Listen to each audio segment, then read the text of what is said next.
Ganesh Chaturthi is here, and in our home it's incomplete without a special prasad prepared by my mom. This year I wanted to capture her recipe and share it with all of you. We are making wheat flour payasam, a unique traditional sweet that's simple, wholesome and absolutely divine for Ganapati. Let's begin. Please consider subscribing before watching the video. Ingredients are wheat flour around 400 grams, jaggery around 500 grams, 4 tablespoons of ghee, cardamom powder, roasted peanuts, sunflower seeds and pumpkin seeds.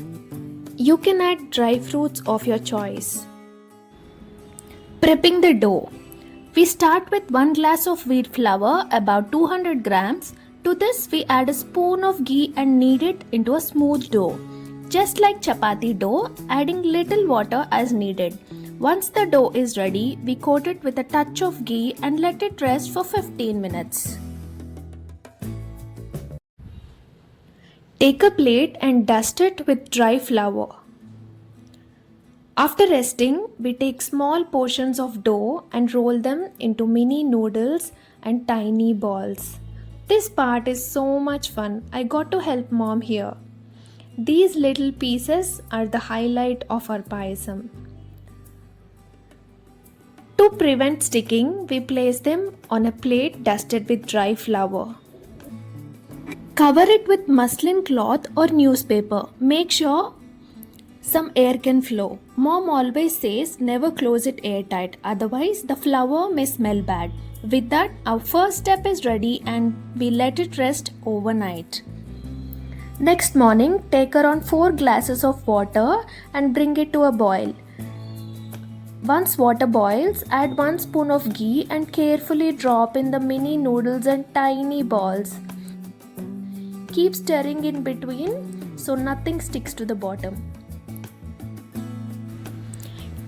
Take a pan, add few drops of ghee and roast dry fruits of your choice.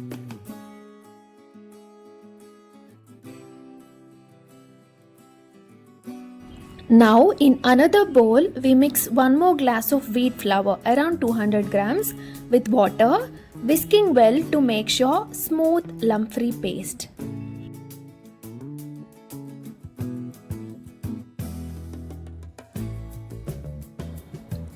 Take 500 grams of jaggery and half a glass of water. On medium flame, let the jaggery melt completely.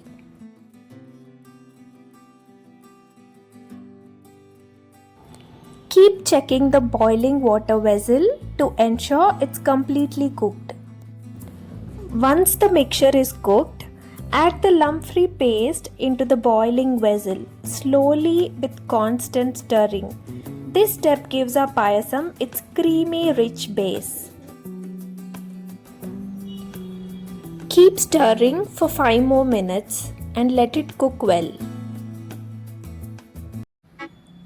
Once the jaggery is melted, we strain the melted jaggery directly into the payasam.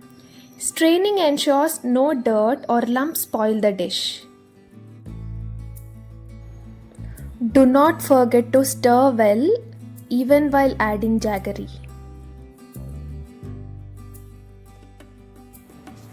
Once the payasam turns into creamy, rich color and texture, add cardamom powder and stir well.